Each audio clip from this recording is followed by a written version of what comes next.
Bonjour à toutes et à tous. Aujourd'hui, on va parler d'un sujet très important et très mal compris. Ces derniers jours, Vitalik Buterin a lâché plusieurs bombes, plusieurs messages assez forts sur l'avenir d'Ethereum et des Layer 2. Beaucoup se sont arrêtés au titre. Moi, je pense qu'on est en train d'assister à un vrai tournant structurel pour Ethereum et potentiellement à une remise en question profonde de l'écosystème des Layer 2. Dans cette vidéo, je vais vous expliquer pourquoi Vitalik change de discours, pourquoi Ethereum n'a plus besoin des Layer 2 comme avant, ce que font vraiment certains Layer 2, Arbitrum, Optimism, Base, quels sont les Layer 2 à risque et surtout les scénarios possibles pour les prochains mois. On va faire ça comme d'habitude, calmement, pédagogiquement et sans bullshit.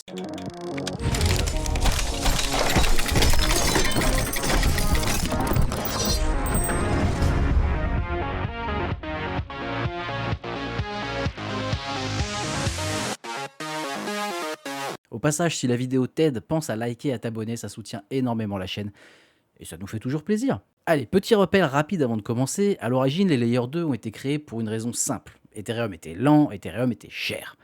Donc on a créé des solutions pour décharger le réseau principal, faire passer plus de transactions, réduire les frais. C'était une béquille technique. Les Layer 2 étaient censés être une extension temporaire d'Ethereum, mais avec le temps, on a vu apparaître des mini-blockchains, leur propre token, leur propre écosystème et leur propre marketing. Et surtout, énormément de clones. La même EVM, les mêmes architectures, les mêmes bridges, les mêmes promesses. C'est Ethereum, mais en moins cher. Alors ça fonctionnait tant qu'Ethereum ne pouvait pas scaler tout seul. Mais ça change avec le temps. Pour comprendre Vitalik, il faut regarder l'évolution d'Ethereum. Au départ, Ethereum avait trois gros problèmes. Des frais élevés, un faible débit et une congestion permanente. On se rappelle tous des frais exorbitants sur la chaîne Ethereum. Quand on voulait envoyer un NFT ou quand on voulait faire un simple transfert, ça pouvait aller sur des prix allant de plusieurs centaines, voire certaines fois plusieurs milliers de dollars. C'était abusé, très clairement, et ça prenait des plombes, on va pas se mentir. C'est ça qui a fait naître les Layer 2. Mais depuis plusieurs mois, plusieurs années maintenant, Ethereum se transforme en profondeur. On a eu une première étape majeure qui a été le passage du Proof of Work vers le Proof of Stake avec The Merge. Magnifique preuve d'avancée technologique. Ça n'a pas immédiatement changé l'expérience utilisateur, mais structurellement, ça a posé les bases d'un réseau beaucoup plus scalable. Ensuite, on a eu l'optimisation du gaz, on a eu les préparations du Data Availability, puis est arrivé EIP 4844. Et là, gros pivot technologique.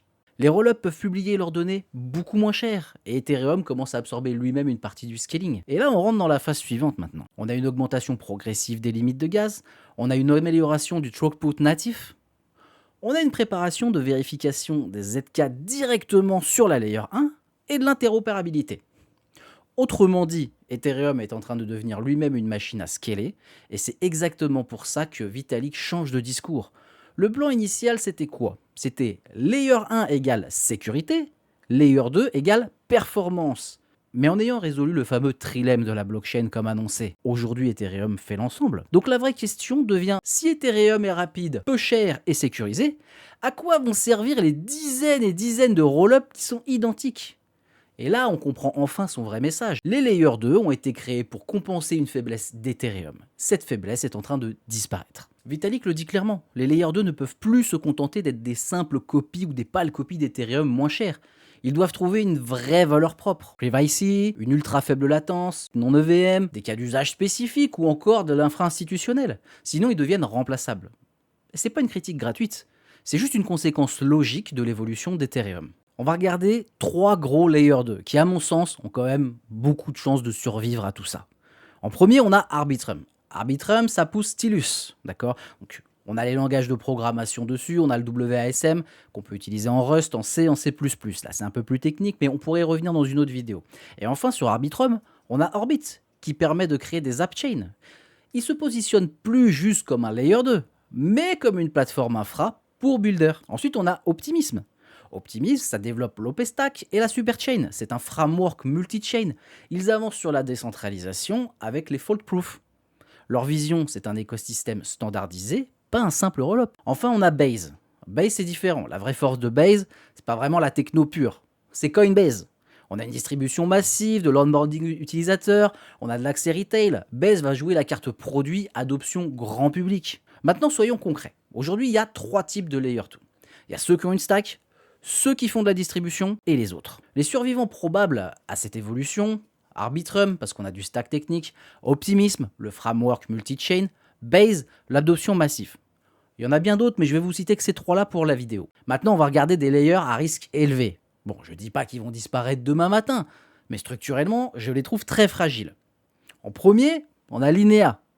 Très dépendant de MetaMask, Consensus, il n'y a pas de proposition de produit unique, c'est juste un simple tuyau technique en fait. Mantle, grosse trésorerie, une techno standard, une vision floue, mais roll-up plus cash, ça veut pas dire innovation. Métis, faible adoption, narratif inexistant, aucune avancée marquante récemment, typiquement le genre de projet qui va s'éteindre silencieusement. Encore une fois, c'est à mon avis perso. Blast, narratif basé sur le rendement, très peu d'innovation protocolaire, projet très marketing, extrêmement vulnérable dès que le marché devient rationnel. Abstract, récent mais déjà problématique. Aucune innovation protocolaire claire, un positionnement flou, dépendance à des stacks existantes, zéro évolution technologique. Typiquement le genre de layer 2 qui existe par opportunité de marché et pas par nécessité technique. La Polygon ZKEVM, ouais, soyons honnêtes, c'est un ZKEVM générique, aucune différenciation de produits réels, coincé dans un écosystème Polygon qui est déjà bien fragmenté, on va pas se mentir, et en concurrence directe avec les ZK Rollup. Il n'y a pas de stack unique, il n'y a pas de vision claire. C'est exactement le type de projet qui souffre quand Ethereum devient plus rapide et moins cher. Il suffit de regarder les datas. Pour faire plus simple, aujourd'hui on a beaucoup de Layer 2 qui existent uniquement parce que Ethereum était lent et cher. Maintenant que ce n'est plus le cas, ils n'ont plus aucune raison structurelle d'exister. Dans un Ethereum rapide et peu cher, un Layer 2 sans innovation réelle devient inutile. Ce ne sera pas un crash, ce ne sera pas une disparition progressive. Mais pour moi, il y a 3 scénarios possibles. En scénario 1, une adaptation rapide. Certains Layer 2 innovent, vraiment, pour le coup, vraiment innovés. On passe sur le privacy, on a du non-EVM, on a les app chains spécialisés, ils pivotent technologiquement. Mais honnêtement, c'est très compliqué. Les projets n'ont pas assez de temps pour faire ça. Et de plus, ils ne sont pas structurés pour ça. Donc très peu y arriveront. Le scénario 2, c'est pour moi le scénario le plus probable, c'est une mort lente des Layer 2. Et il suffit de regarder les projets pour voir qu'on y arrive. Ethereum continue de progresser. Les conséquences sont la liquidité revient vers Ethereum. Les développeurs reviennent vers les Layer 1, l'activité ça va juste se recentrer. On va pas avoir un crash brutal, mais une érosion progressive. Les tokens de Layer 2 s'affaiblissent structurellement et Ethereum absorbe la valeur. Le scénario 3 est un peu perché, je vais pas vous mentir, mais ça colle quand même avec certaines logiques. Ce serait une absorption par Ethereum. Ethereum récupère certaines briques techno, certaines équipes, certaines idées. Les projets ne meurent pas vraiment, ils sont digérés. Ils cessent d'exister comme des blockchains indépendantes. Ça serait très cohérent avec la philosophie open source d'Ethereum. On va ajouter un 4e scénario, un peu plus atypique, mais il mérite d'être cité. C'est celui des Layer 2 qui ne survivent pas grâce à la techno, mais grâce à leur communauté. L'idée est simple, au lieu de miser uniquement sur le scaling, les fees ou la stack technique, ils misent sur une communauté ultra engagée. Des builders solides, des projets de qualité, et surtout une écoute permanente des utilisateurs. En gros, c'est l'adoption qui fait vivre la chain. Pas de promesses techniques, et là-dessus, il y a une chain qui peut se démarquer. Mega ETH. Ça va être un vrai test grandeur nature. Parce que Mega ETH pousse clairement dans un modèle community driven, très orienté builder, très orienté utilisateur. Beaucoup basé sur l'énergie de la communauté. Donc la vraie question c'est, est-ce qu'un Layer 2 peut survivre uniquement grâce à sa communauté, pendant qu'Ethereum est en train de résoudre tous les problèmes techniques de base? Si Mega ETH y arrive, ça prouvera qu'il existe une autre voie pour les Layer 2.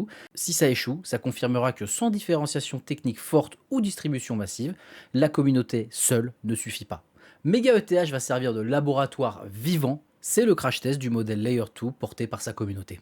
Dans tous les cas, sur tous mes scénarios, la value va remonter vers les Layer 1, et en particulier Ethereum. Alors concrètement, qu'est-ce que ça implique? Un renforcement potentiel de la dominance Ethereum, qu'on a déjà commencé à observer légèrement, une pression durable sur les tokens de Layer 2, une disparition probable de nombreux petits roll-up, plus personne s'y intéresse, et une survie des gros, à condition qu'ils se réinventent. Et on passe enfin donc de les Layer 2 sont là pour du scaling, à Layer 2 sont des chaînes spécialisées optionnelles. En conclusion, Vitalik ne crée pas une polémique, il prépare simplement le terrain. Il dit simplement, l'époque des Layer 2 génériques est terminée, Ethereum reprend le contrôle de sa propre scalabilité, et ça change absolument tout. À mon sens, on va vers une mort lente d'une grande partie des Layer 2, une recentralisation de la valeur autour d'Ethereum, une recomposition complète de l'écosystème. Pas demain matin, pas dans les prochaines semaines, mais sur les prochains mois. Voilà, j'espère que cette vidéo vous a plu. N'hésitez pas à me dire ce que vous en pensez. Est-ce qu'on se dirige vers une mort lente et progressive des Layer 2 ou simplement une phase de transition? J'aimerais bien avoir vos retours, ça peut être intéressant d'en débattre. Je vous souhaite à toutes et à tous une excellente journée et je vous dis à bientôt pour la prochaine vidéo.